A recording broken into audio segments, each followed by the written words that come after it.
जय श्री राधे। मैं गीता रानी, मेरे YouTube चैनल धार्मिक सोच में आपका स्वागत है। आज हम माता सीता की कथा कहेंगे, जिसके करने से धन के भंडार भर जाते हैं। ये कहानी सीता माता कहती थी और श्री राम इसे सुना करते थे। एक दिन श्री राम भगवान को किसी काम के लिए बाहर जाना पड़ गया तो सीता माता कहने लगी कि भगवान, मेरा तो 12 वर्ष का नित्य नियम है, अब आप बाहर जाएंगे तो मैं अपनी कहानी किसे सुनाऊंगी। श्री राम ने कहा कि तुम कुएं की पाल पर जाकर बैठ जाना और वहाँ जो औरतें पानी भरने आएंगी उन्हें अपनी कहानी सुना देना। सीता माता कुएं की पाल पर जाकर बैठ जाती हैं।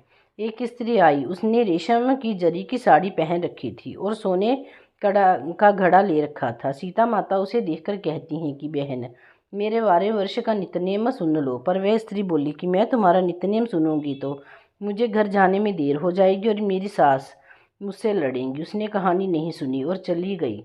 उसकी रेशम जरी की साड़ी फट गई, सोने का घड़ा मिट्टी के घड़े में बदल गया। सास ने देखा तो पूछा कि किसका दोष अपने सिर लेकर आई है। बहू ने कहा कि कुएं पर एक औरत बैठी थी, उसने कहानी सुनने के लिए कहा, लेकिन मैंने सुनी नहीं, जिसका यह फल मिला। बहू की बात सुनकर अगले दिन वही साड़ी और घड़ा लेकर सासू कुएं की पाल पर गई। सास को वहीं माता सीता बैठी हुई मिली तो माता सीता ने कहा कि बहन, मेरी कहानी सुन लीजिए। सास बोली कि एक बार छोड़, मैं तो 4 बार कहानी सुन लूँगी। तो माता सीता ने कहानी शुरू की। राम आए, लक्ष्मण आए, देश के पुजारी आए, नित्य नेम का नेम लाए, आओ राम बैठो राम, तपी रसोई जियो राम, माखन मिश्री खाओ राम, दूध बताशा पियो राम, सूत के पलका मुठो राम, शाल दुशाला पुठो राम, शाल दुशाला ओढ़ो राम, जब बोलूं जब राम ही राम, राम सवारे सबके काम, खाली घर भंडार भरेंगे, सबका बेड़ा पार करेंगे। जय श्री राम, जय राम, जय जय राम। सब बोलो कि बहन।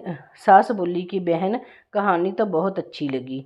कहानी सुनकर सास घर चली गई और उसकी साड़ी फिर से रेशम की जरी की बन गई। मिट्टी का घड़ा फिर से सोने के घड़े में बदल गया।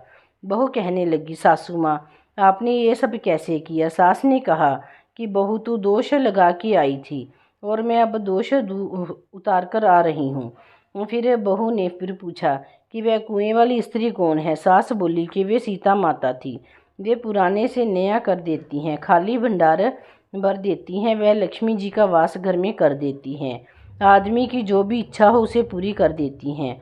बहू बोली कि ऐसी कहानी मुझे भी सुना दो। सास बोली, ठीक है, तुम भी सुनो। और सास ने कहानी शुरू की।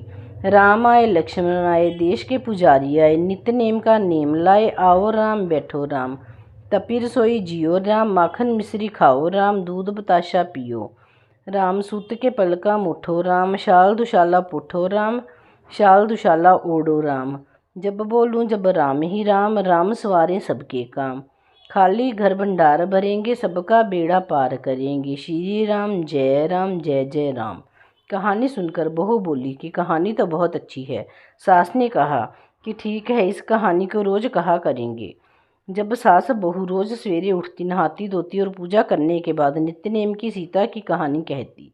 एक दिन उनके यहाँ एक पड़ोस की औरत आई और बोली कि बहन, जरा सी आँच देना। तो वह बोली कि आँच तो अभी हमने जलाई ही नहीं। पड़ोसन ने कहा कि तुम सुबह 4 बजे से उठकर क्या कर रही हो। फिर उन्होंने कहा कि सुबह उठकर हम पूजा करते हैं, फिर सीता माता की नित्य नेम की कहानी कहते हैं।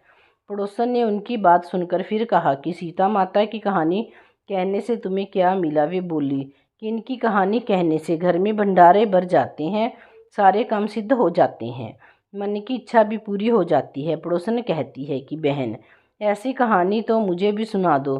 फिर वह बोली कि ठीक है, तुम भी यह कहानी सुन लो।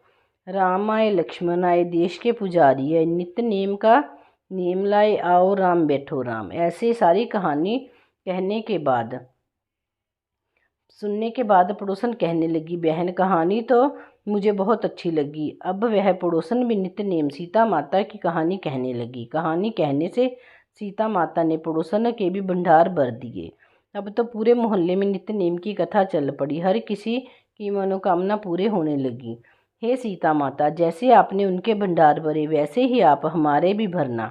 कहानी सुनने वाले के और भी कहानी कहने वाले के भी। उत्तर बोलो जय माता दी, जय सीता माता की।